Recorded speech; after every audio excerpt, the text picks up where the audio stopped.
Adam. Straight in. Disgusting performance in the first half. No, 90 minutes, mate. Yeah, exactly. 90 minutes. Not many people thought maybe we would get the win, but that, especially the first half, was just shocking. All over the pitch, we were just nowhere to be seen.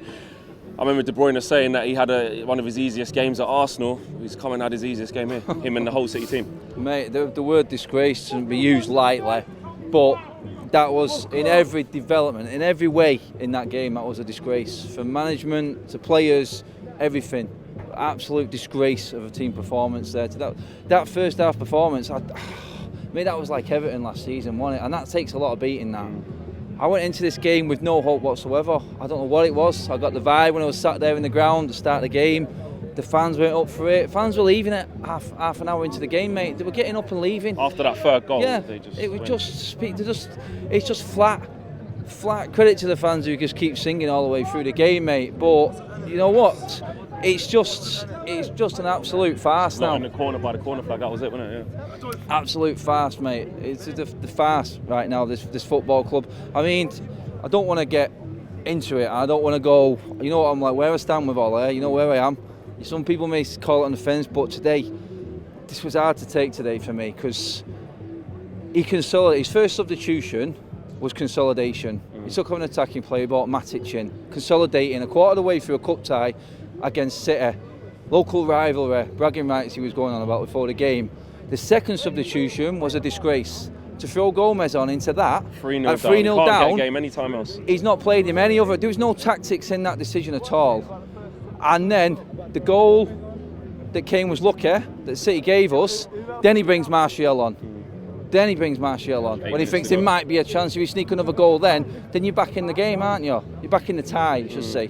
We were never in that game. The only reason it got anywhere near touch at the end was because City completely took the foot off the pedal. So you have to question everything about that today. What was the formation again? Who was playing where? What is Jesse Lingard? Why is Rashford not being subbed? He's dead on his feet. He's absolutely flat out. He was flat out at Burnley. What's Greenwood being brought off for? Greenwood was the only one who looks like he's got something different right now. You can't read him as an opposition right now. You know exactly what Rashford's about. If it weren't for Greenwood, Rashford wasn't getting the goal. You know what I mean? And then, what have we got left? It's all down to, like I said, against Wolves, mate. The strength of this squad comes down to what we purchased in the transfer windows. I think someone brought up a stat the other day. It was like how many players that United have bought in the last 4 windows have been first-team players. We're shipping out first-team players for fun. Matic wants out. We're talking now Jesse Lingard wants to leave Man United. You know what I mean? It's taking the fucking piss. He's taking the piss. He's gone with Mino Raiola. For me, that's just saying he can see an opportunity that United are struggling for players. Let's get the best agent in who we can and just try and rape United for the best deal like every single player does here. Third highest wage bill in Europe. And that's the output that you get. I mean, you're taking the piss. And when you're looking at when City were getting on top, yeah, the first goal, okay, if you give a player like Bernardo Silva, if you give him that much space, it was a good goal. If you give him that much space and time though, like we did, he's going to do that. But we're talking about the reaction after that. Lindelof, he wasn't strong enough in a header. The ball was booted up in the air. Then he tries to slide in. Then they're clean through 2-0. Was you looking at Ollie for a reaction then, in tweaking it, in looking at a formation change, looking at a personnel change from early on? Mate, he was dumbfounded. Like you said, there's plan A. It works if we score first. Then there's no plan B, is there? We know there's no plan B. That was the worst centre-back partnership I've seen in Old Trafford. Yeah. Them two they both looked as shaky as each other, didn't they? Absolute joke. Everything went right down the middle. First 2 goals, like you said, right down the middle. Nothing creative. We just stood off him. The room that Gundogan had in midfield, my God, it's just turning around. Was that the key there as well? Look, on a good... Fucking hell. What are you doing? Yeah. Okay, we had to move in after a bit of a fracas out there. Typical. But yeah, you're saying about Lingard, from what I remember. Yeah. 20 minutes ago when we got moved because someone mentioned Lingard's name, everyone went in uproar. But no, I mean, he's just non-existent, isn't it? We're talking about him getting a new contract, we're talking getting Raiola as his agent, and for me it was just an absolute farce. I think if that's just playing out, taking the mick out of the football club, because we know what Raiola going to do. He's going to try and get his player the best deal.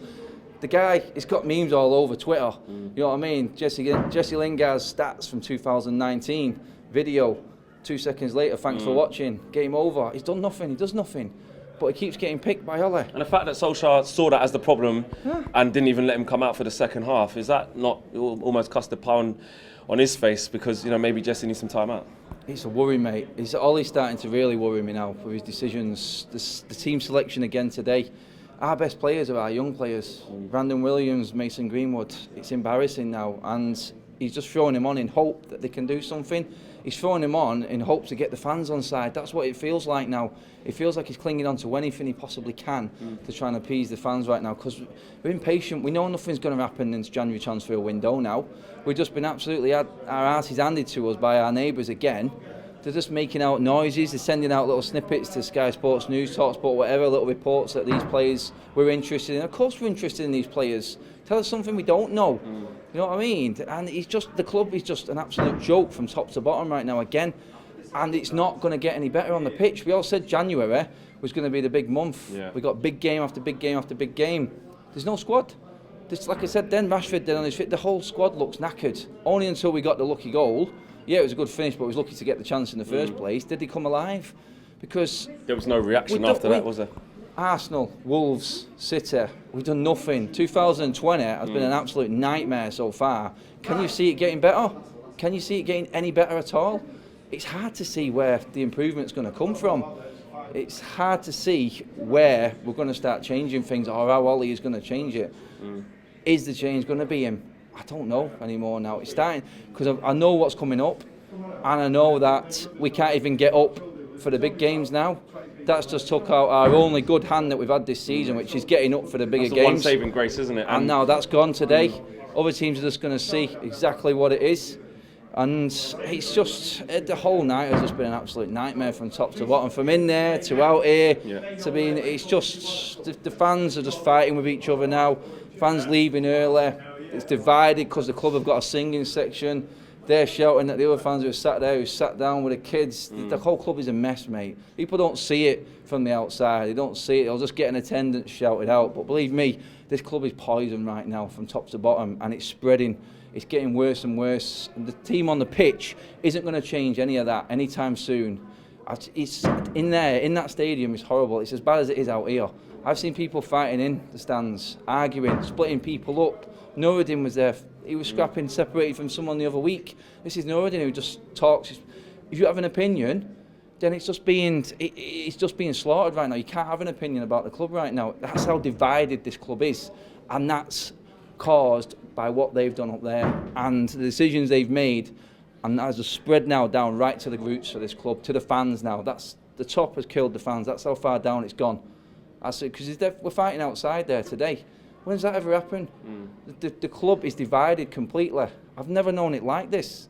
Never known it like this at all. It's just, there's nothing right about the place at all right now. It's horrible. You're not looking forward to come anymore. You know you're going to get aggro from other fans if you say the wrong thing, inside and outside the stadium. We're not liking the players on the pitch. We're not liking the formation. We're not liking the football. And every other club and every other fan are just laughing at us. And they're enjoying the fall, because we're on a massive fall right now. I said we needed to win a few games in a row after Newcastle a couple of weeks ago. It hasn't happened. The worst fear, it didn't happen. But you know what the worst thing about tonight is? It's not a surprise, mate. It's not a surprise anymore. It's just, it's demoralising.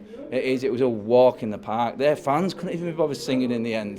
You know what I mean? That's how easy it was. They were laughing. Ole in at 70 minutes, a quarter of the way through a cup tie, game over. You know what I mean? We've still got a half. We've still got another half to play yet at their place. Mate, daunting task. Daunting, mate. The rest of the season's daunting right now, it seems. Anyway. Cheers, man. Big thank you to you guys for watching the latest of our videos. And if you want to check out more, make sure you do that just to the right of me. We are the biggest and best Manchester United channel in the world. Make sure you check us out on all of the socials as well. Facebook, Instagram, Twitter, and YouTube. The socials are along the bottom. Peace.